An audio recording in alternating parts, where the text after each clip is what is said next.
Hey there, so before I get into my actual video today, I did pick up a couple things. And one was one that got left out from yesterday, and that was was maybe $1, I think. This one was an interview with the Vampire. I love the book. That movie was okay. I wanted to see this for most of its features and just to see, just to give this movie a watch again.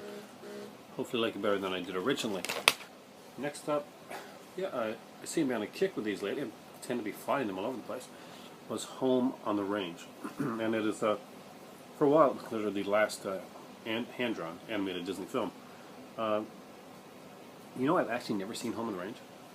So it's going to be a cool thing is that it came, and it had very minimal damage at all. It's a really good copy, of course, used about for $1.99. And it's not in there now, but there were 2 Disney Rewards points things in there. So and I checked them, and they weren't used. So yeah, I paid $1.99 at Value Village for a almost brand new copy of Home on the Range. Walt Disney. Some I will, I'll go out and make the effort to get Blu-ray, stuff like Peter Pan and all the newer stuff. Other things like this, if I can get them for cheap, I'll get them for cheap, and maybe down the road I'll upgrade them.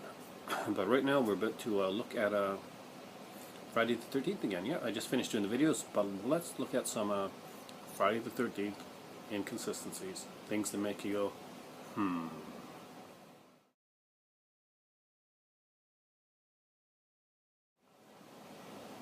So we all know the story of Friday the 13th and the story of Jason Voorhees. So let's kind of do a little encapsulation for all those newcomers. If you haven't watched the movies, you probably watch them first. But here it goes. Jason supposedly drowns as a child, and his mother, wanting revenge, kills camp counselors, poisons the camp, and basically goes back and goes kind of batshit crazy to make sure that nobody else does the thing that gets the chance to have sex and let any more kids get killed. Of course, she gets beheaded, and at this time we find out later Jason was actually not dead at all, but living on the other side of the lake in a shack and hunting and killing animals to survive, because basically he has the worst sense of direction known to mankind. GPS would have been a friend to Jason. Jason, of course, is a mongoloid child, which is shown in the first film. When we see Jason again in the second movie, he's grown up, and he's very kind of like the hillbillish, longish hair on one side. It's kind of doesn't have on the other. He's pretty much the woodsman, and kind of exactly the way you would expect Jason to look after something like that had happened to him. So of course Jason comes back and kills the woman that Alice, who killed his mother. And then we see that Jason comes back to town and kills the new counselors that are there to basically are training to become camp counselors for opening a camp. Right after that, Jason is attacked and thought to be dead, when he's not actually dead. But he comes back in the next movie to attack people at Higgins Haven, which is a barn area just adjacent, just from it. You see them driving by the slaughter at the beginning of the movie. Jason, however, in the course of those few hours, has grown, shaved his head, looks like the guy Sloth from the Goonies. And apparently it is alluded to that Jason was actually a rapist. Yeah, Blu-ray Anonymous said it best. Watch his video on Friday the 13th going to 3. It's a what the fuck moment in the Friday the 13th franchise. And after that, of course, Jason fights, and Jason's mother comes up from the lake. I'm guessing it's a dream sequence. Yeah, it's a dream sequence. How Dana Kimmel's character would even know what the mother looked like, or how that would affect her in any way with the movie. Why that vision would come to her, no idea. Now, by part 4, we realize that Pamela Voorhees has been buried and actually has a little tombstone. Jason, of course, comes back. He is not quite dead. At this point, Jason has not been killed. And he pretty much, again, goes up to the place where some people are staying. It's near Camp Crystal Lake, and mayhem ensues. Inconsistencies are going to come really clear really soon, don't worry. After that, finally is bested by Tommy Jarvis, a young genius child who was into horror movies and masks and video games, and not into his mother getting killed, who does get killed off screen. And Jason, for the second time, kills a mom, which kind of goes against the whole Jason mother mythos thing. But first time was in part 3 when he killed the pregnant woman, and this time he actually kills a mother. It's done off screen because they don't want us to think too much about the fact that Jason's killed a mom, or really acknowledge it. Maybe they thought at the end of it that maybe we'll take the mom's death out, but they didn't, because in part 5, Tommy Jarvis has grown up and he's gone to a camp. We learn quickly that Jason's body has been incinerated, and his ashes have been given to the state or something like that. There's no burial or funeral for Jason. Of course not. He's a serial killer that's killed like dozens of people. 13 per film, at least. Anyway, so that all makes sense. Of course, there's a guy in this one that is pretending to be Jason because, okay, starting with inconsistencies in films. At the beginning of the film, a character is murdered, which causes another character to snap and take on the role of Jason Voorhees. Blake should pretend to be Jason Voorhees and to get his revenge. Now, only problem with that is, I guess we're going to assume that he wants to lay the blame on Tommy, but why go through the extravagant thing of not only putting on a hockey mask, but actually having a whole face, head thing done to look like Jason as well? I mean, if you just snapped, where did this material come from? Why did you have the mask and the face of Jason in the first place? Why did two people transport from the 1950s to this film, and why did they need to be killed? Why did the guy that caused you to snap in the first place, Vic, who killed your son, why did he not get killed? Why do we not see him die on screen? Why is that kind of what should have been the major factoring in there? I can understand some of the people that got killed, but it just seemed like there were some pretty random killings, and not seeing the guy that made you go crazy and kill people in the first place get killed, it's kind of sloppy. Don't worry, it's going to get worse, because in part 6, which is a really great film, but it's also the ruination of Friday the 13th as a franchise, because anything that you may have found scary from any other Friday the 13th film, you can throw it the window now because it's all a big joke.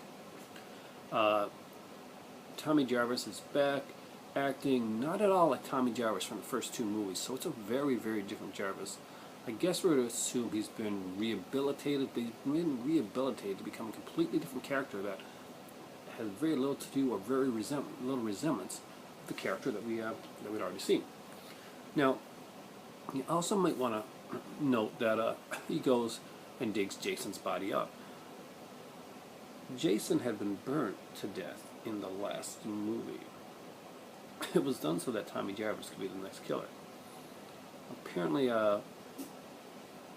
some people that were not the most intelligent couldn't figure out that Jason was dead and got really upset when it wasn't Jason in part 5, so they brought him back. Yeah. It gets worse. Now Jason's a zombie creature because he's been Frankenstein back to life with a bolt of lightning. Jason is, at the end of this one, Jason is sunk into the water, and he dies. Now, part 7, well, you gotta love this. The girl gets mad at her dad at the beginning of the movie and accidentally telekinesis the whole freaking wharf and her dad in the water. It's only a little lake, but yet for some reason the body is never taken out of the lake. We also find out around this time that, hey, Jason's body was left in the lake as well, even though there had been a massive amount of police nearby and it had been a huge slaughter. You'd think maybe you might want to trawl that lake and get the dead body out of there and maybe, I don't know, burn him for a change. But no, they kind of left him down there. I can kind of, on a really, really far off note, understand that a little bit. Maybe they're really scared of Jason. Maybe they're frightened of bringing him back. But the dad? Really, why did the dad, Tina's dad, stay under the water? Do you think Tina, her mom, family, his family, maybe want to, bury him? Get him up? I mean, it's a lake. We're not talking about the ocean. He's not gone into the ocean. This is not like a big thing where they're super amount of investment. He's gone in the wharf, went underwater. I'm assuming somebody went in there and they dove under to look for the guy. They didn't just let him die there and didn't keep it at that. But for some reason, we're going to see him jump up out of the water at the end of this movie because she's going to use her telekinesis, and hell, that brings the guy back to life. I don't know, but she has special telekinesis powers that can actually bring people back to life. In her dad's case, anyway. In Jason's case, we can assume that he had regenerative properties and he was going to be alive anyway, but he was just stuck down there. That being said, you think they would have noted Jason's body when they were trawling the lake to make sure that the dad was dead, and I'm assuming they had to check to see if the dad was okay. All right. Part 8 has a lot of these mistakes. Part 7 has a lot of these. Part 8, we get to see Jason again. This time we see Jason as a little boy, and guess what? He's not mongoloid anymore. In actual fact, this Jason is not even a slasher, even though he's brought back. This Jason soon is shown to be a ghost and not a zombie or a killer from the other movies, but he comes in different places, and at the end, toxic waste turns him back to what he never was, a normal little boy. Yeah, I don't get it either. Part 9, we are introduced with more Voorhees families, and now we find out that Jason is not actually Jason. Is actually a little demon creature inside of Jason that causes all this. Yeah, I know, it doesn't make any sense. Thankfully, that movie wasn't really followed up on. Oh wait, it was Jason versus Freddy. So we do know that that movie is probably kind of in the continuity. New Line really wrecked the series, by the way, for what could have been done in making it. And right now we're not even going to get into Jason X or Jason versus Freddy. Yes, we will. One more thing. Jason has been running around, killing people, walking into the water and jumping up and grabbing them for ages. And in Jason versus Freddy, he's scared of water. Think about that for a second. The guy that's been going through the water, who's been taking people out, who's been coming across the lake, who's been jumping up out of the water, he suddenly has a hydrophobia. Those two guys should never ever write a Friday the 13th movie.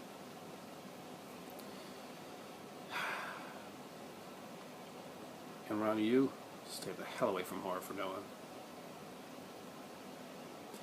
Thanks a lot for watching, and just kind of an updated ad minimum onto my Friday the 13th series. Inspired partially by Blu-ray Anonymous, who did a really great Friday the 13th Part 1, 2, 3 retrospective. You might want to check that out. He's going to be doing some more retrospectives on Friday the 13th.